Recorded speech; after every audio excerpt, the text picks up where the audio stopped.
The room was quiet, too quiet. Not the normal respectful silence, but a tense, suffocating stillness, the kind that comes only when people sense something big is about to happen. Cameras clicked softly in the back. Murmurs spread like whispers of storm. And there, walking in with sharp heels and sharper confidence, was Victoria Hale, the wife of Mayor Richard Hale, one of the most powerful men in the city. Her diamond bracelet sparkled under the lights. Her posture was rigid, chin lifted, lips pressed into a cold line. She didn't look nervous. She didn't look scared. She looked entitled, almost untouchable. But the moment she sat down, her eyes locked onto the elderly man sitting at the bench. Judge Frank Caprio, calm as always, hands gently folded, glasses resting low on his nose. He nodded at her politely. Not intimidated, never intimidated, but observant, patient, neutral. Yet even he could sense it. Something wasn't right today. The court clerk announced her name, but Victoria didn't stand. She just smirked, a smirk that made the whole room inhale. Judge Caprio raised an eyebrow, slowly. "Miss Hale, would you please rise?" His voice was gentle, respectful, but firm. Victoria crossed her legs, deliberately ignoring him. And then, without warning, she leaned forward and whispered something venomous under her breath. Just loud enough for the microphones to pick up. "Do we really have to pretend? You know who my husband is?" The audience gasped. The clerk froze. Even the bailiff glanced up. Judge Caprio didn't flinch. He didn't scold her. He didn't show anger. He simply studied her expression, like a teacher looking at a student making a poor choice. "Here," he said softly, "everyone is equal." But Victoria only laughed. Not a nervous laugh, a laugh dripping with arrogance. She leaned back, arms crossed, eyes burning with defiance. Then she said the words that cracked the courtroom open. "If you don't dismiss this case, Judge, my husband will make your career disappear." Gasps filled the room. Someone in the back whispered, "Did she just threaten him?" "A camera zoomed closer." Even the bailiff stepped forward slightly.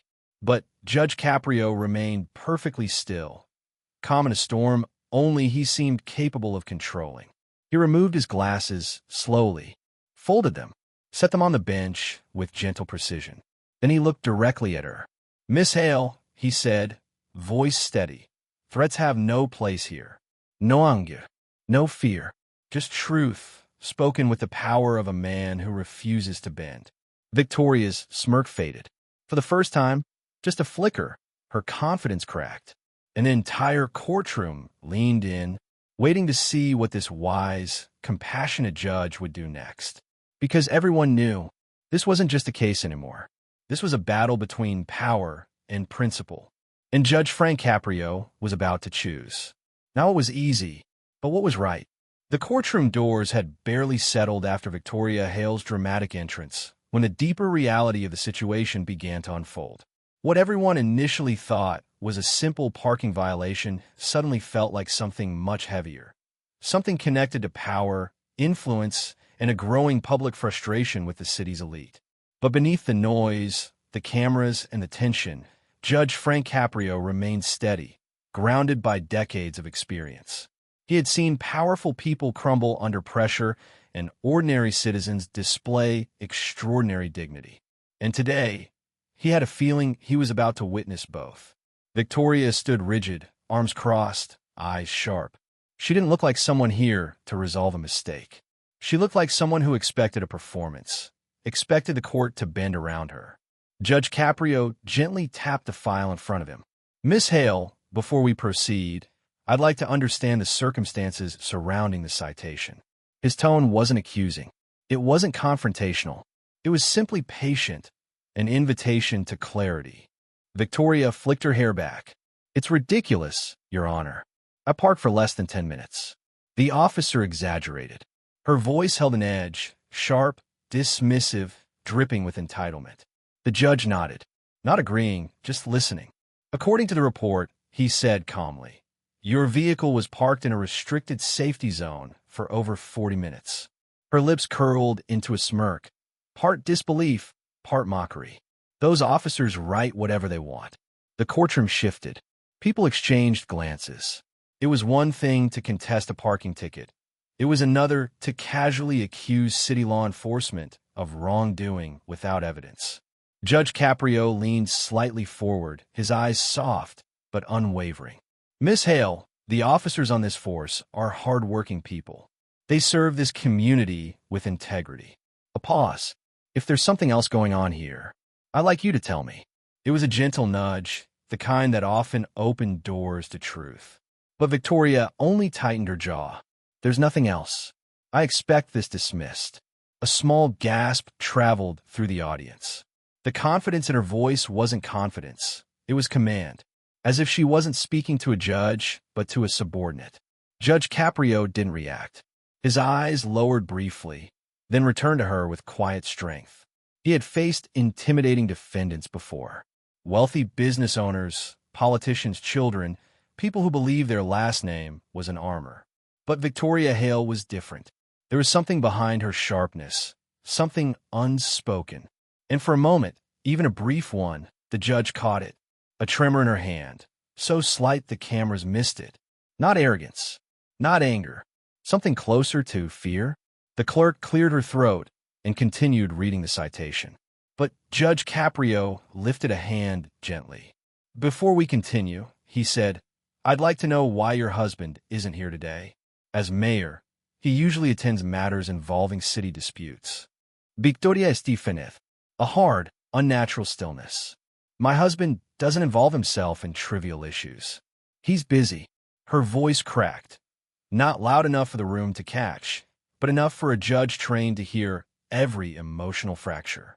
Caprio studied her carefully, noticing the way she avoided eye contact, the way her breathing tightened, the way her fingers curled inward. There was a story here, and she was holding on to it with more force than she realized. As the judge reviewed the file, a commotion stirred at the back. Several reporters had arrived. Microphones, cameras, the flashing of red tally lights. News had spread quickly. Mayor's wife threatens judge. The moment Victoria noticed the cameras zooming in, she snapped. Are you kidding me? She stood abruptly. This is ridiculous. This entire city is obsessed with destroying my husband's reputation. The bailiff stepped forward, but Judge Caprio raised a gentle hand. It's all right. His voice remained peaceful, unshaken. He waited for Victoria to sit again, giving her time rather than commands. And after a long, tense moment, she did. Softly, he began. Miss Hale, this room isn't here to judge your husband. This hearing is only about you. Her eyes flashed, but not with pride, with something else, something vulnerable. Caprio continued. I need you to tell me the truth. Not the polished version, not the public version. Just the truth as you know it. Victoria looked away. Her walls were strong, built by status, reinforced by fear. But the judge's voice wasn't an attack. It was an invitation, a gentle one. For the first time, her voice softened. You wouldn't understand. Judge Caprio leaned back slightly, clasping his hands. Try me. The words were simple, but the weight behind them, the warmth, the reassurance, was enough to stir something inside her. And that is when the mayor's influence entered the room without him physically being there. A phone buzzed. Victoria glanced down. A message lit up her screen. 3 words. Cold. Demanding. Handle. This. Now. Her shoulders drew tight. The mask slipped back on. The audience didn't know what the text said, but they saw her expression harden instantly. Judge Caprio noticed. Of course he did.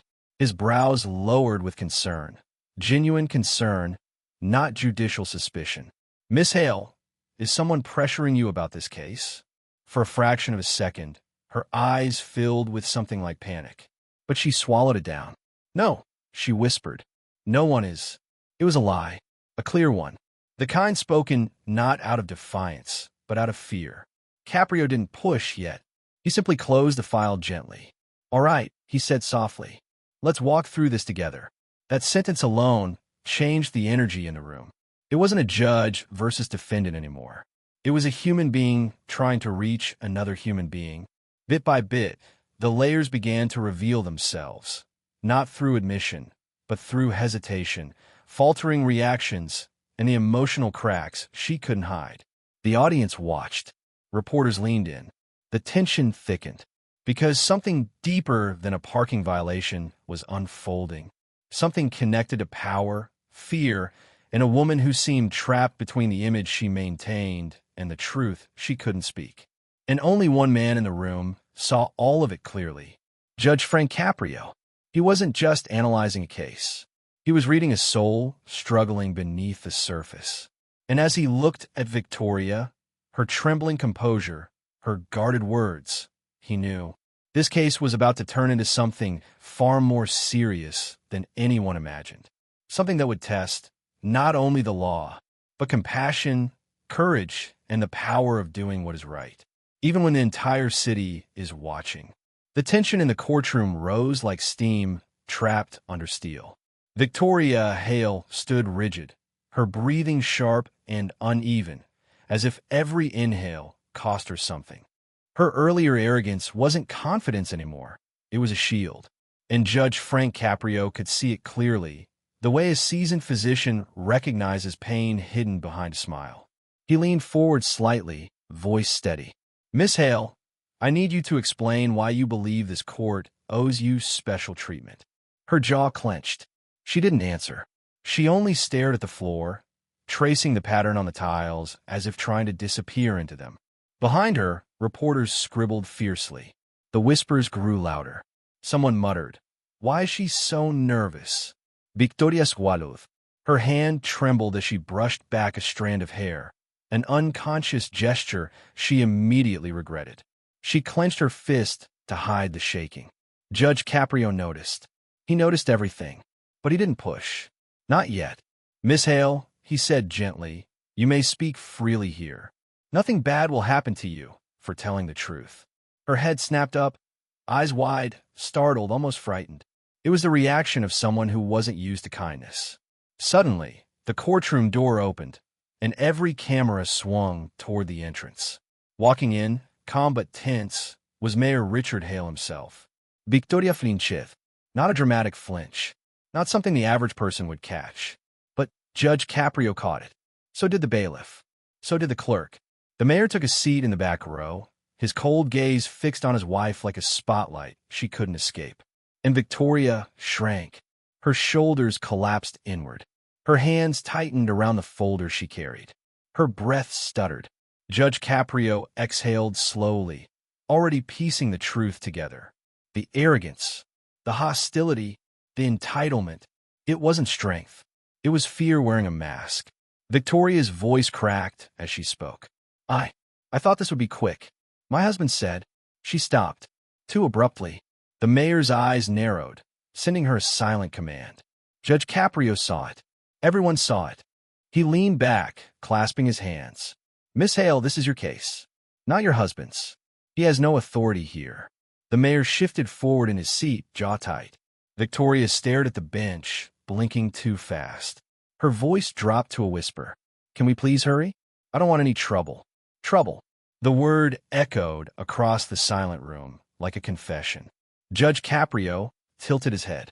Trouble from whom? She froze. Her lips parted. A breath got stuck in her throat. Her fingers dug into the folder edges so hard they bent. Behind her, Richard Hale silently pressed his fingertips together, the unmistakable gesture of a man used to control. Judge Caprio's eyes flicked to him, reading him like an open book. Then his focus returned to Victoria. "Miss Hale," he said softly, "I'm here to listen. Nothing you say will leave this courtroom without your permission." Her composure cracked like thin glass. A trembling whisper escaped her lips. "I can't. You don't understand, Hill." She stopped again, panicking at her own words. The mayor gave her a cold stare. Not anger. Something worse. A silent warning. Judge Caprio saw her shoulders shake. He saw her eyes watering. He saw her trying to blink away the fear. This wasn't the behavior of a powerful woman. This was the behavior of someone trapped. Victoria tried to gather herself. She cleared her throat, forcing confidence back into her voice. "I just want this dismissed. Everyone knows who my husband is. So can't you just—" Her voice broke mid-sentence, cracked wide open. She covered her mouth with trembling fingers, tears spilling at the edges. Judge Caprio spoke with absolute clarity. Miss Hale, you seem under great stress. Are you here speaking for yourself? Or because someone told you what to say? Her entire body froze. The truth hovered in the air like something fragile, desperate to escape. People shifted in their seats. Camera crews leaned forward, sensing something explosive. Victoria lowered her head.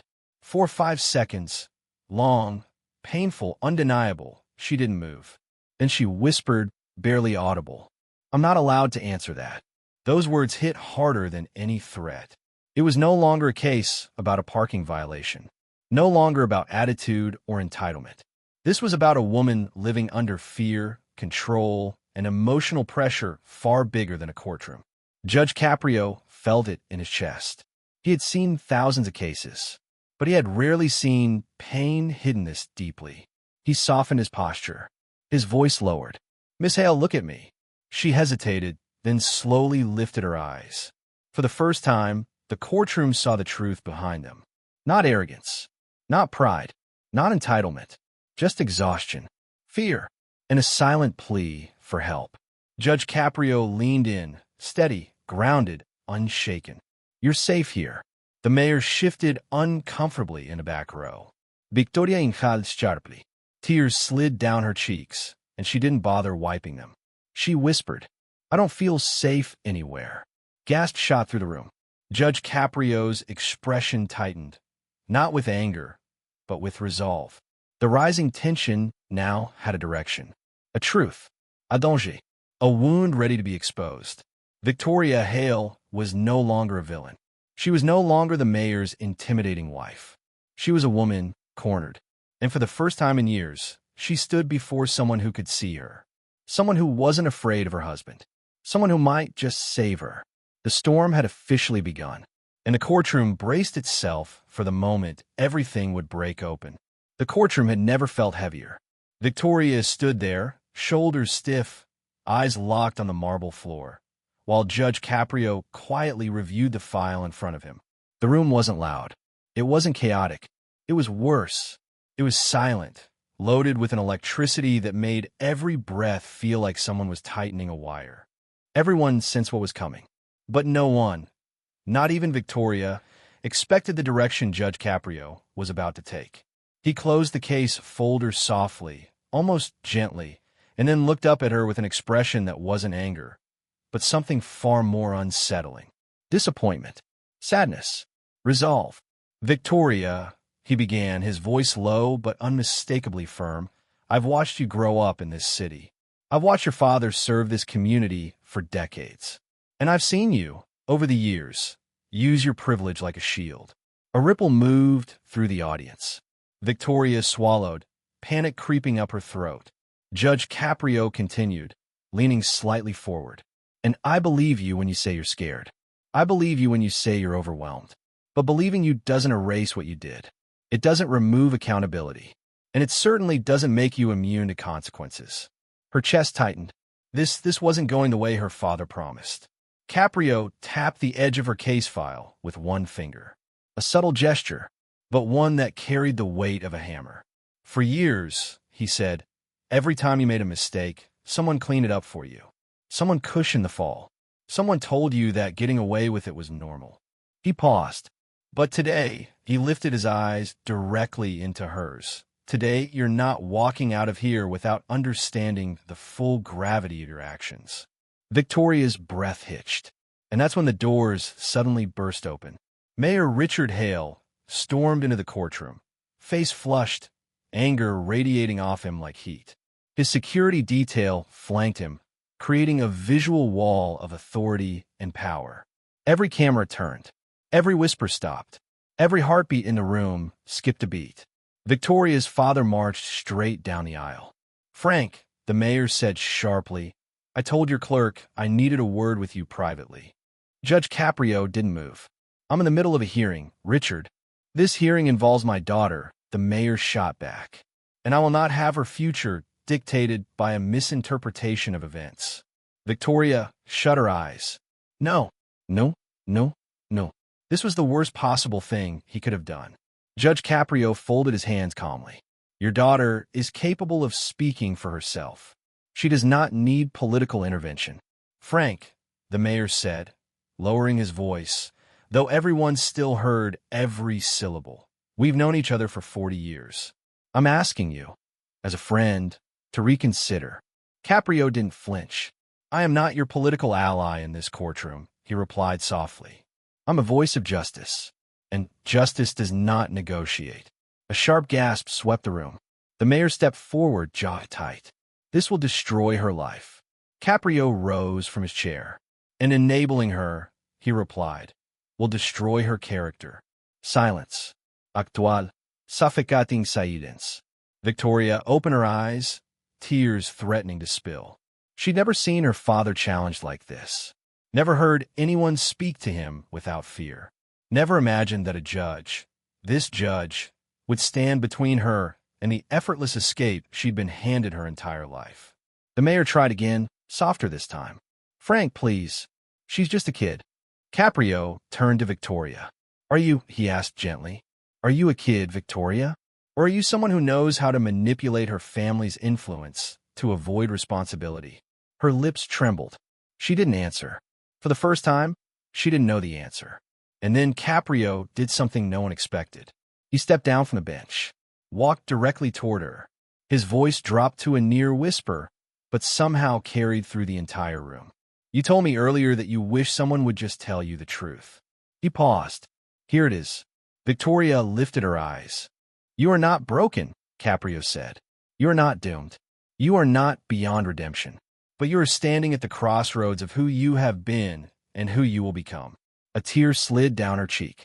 And only you, he continued, can decide which direction to take. The mayor stared at Caprio, conflicted, furious, and helpless. Victoria stared at the floor, shaking, overwhelmed, for the first time realizing that this moment wasn't about punishment. It was about transformation. Caprio returned to the bench, his voice steady. Your turning point, he said, starts now. And the entire room held its breath.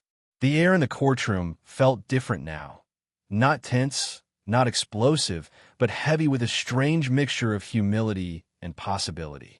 Victoria stood trembling, her eyes still damp, her father frozen behind her in a storm of conflicting emotions. Judge Caprio folded his hands, took a slow breath, and delivered the words that would determine everything. Victoria Hale, he began, his voice firm but impossibly gentle. Your actions endangered others. Your choices caused harm. But I believe in accountability that transforms, not destroys. A murmur rippled through the room. The mayor exhaled, relief mixing with caution. Caprio continued, I am not sentencing you to jail, but I am sentencing you to responsibility. Victoria lifted her head, unsure what he meant. You will complete 200 hours of community service, he said. Not in an office, not in a place chosen by your father. You'll work directly with the very people this city often overlooks. The people who don't have your privilege, your safety net, or your second chances. Her brows pinched, but she didn't argue. And, Caprio added, you will attend weekly counseling sessions for as long as the therapist determines is necessary. The mayor stepped forward. Frank, Caprio raised a hand. This isn't punishment. This is rebuilding. Victoria's breath shook. She nodded. She didn't fight it. For the first time, she accepted it. Judge Caprio leaned slightly forward, his voice lowering. There's one more condition. The room leaned in. You will meet, face to face, with the victims of the incident. You will listen to them. You will hear the reality of what your actions cost. And you will apologize, not because your father wants you to, not because the media expects you to, but because accountability means looking in the eyes of the people you hurt. Victoria broke. Her shoulders shook. Tears fell freely. But this time, they weren't tears of fear or frustration. They were tears of understanding. The mayor looked at his daughter, really looked at her, and realized this wasn't a downfall. It was the first time she'd stood without his influence holding her up. Something in him softened. Judge Caprio spoke again, more gently than before. Victoria, this is your reset. Life gives us difficult moments to shape us. If you choose to rise from this, you won't just walk out of this courtroom stronger. You'll walk out someone you're finally proud of. For a long moment, Victoria didn't speak. Then she lifted her chin, wiped her tears, and said the words no one expected from the mayor's daughter. "I accept all of it." Her father closed his eyes, relief and heartbreak mixing together. Judge Caprio nodded slowly. "This is not the end of your story, Victoria. It's the beginning of the one you were meant to write." The gavel fell with a soft, decisive strike. And just like that, the girl who once believed she could outrun consequences finally walked into a future she had earned. As Victoria stepped out of the courtroom, the morning sun spilled across the stone steps. Warm, honest light replacing the shadows she had been hiding in for years. She didn't look back at the reporters. She didn't hide behind her father. For the first time, she walked forward on her own. Inside, Judge Frank Caprio watched her through the window, quiet, thoughtful, hopeful. His signature soft smile appeared as he murmured to himself, "Everyone deserves a chance, especially the chance to change." Mayor Richard Hale joined his daughter outside. But this time, he didn't stand in front of her to shield her. He stood beside her, finally letting her face the world as herself. And for the first time, the powerful father didn't lead. He followed. Victoria inhaled deeply, as if taking her first real breath in years. The weight of privilege, guilt, expectation, all slowly began to melt. Ahead of her wasn't punishment. It was possibility. Her story wasn't ending. It was just beginning. And Judge Caprio's message lingered for everyone watching. Kindness isn't weakness. Compassion isn't leniency. Guidance is the greatest justice of all. If you felt something today, don't leave just yet. Subscribe to join a community that believes in hope, healing, and second chances. Like the video to support more emotional, true-to-life stories like this. Share it with someone who needs a reminder that change is always possible. And remember, every courtroom has a story, but the most powerful are the ones where hearts change. See you in the next video.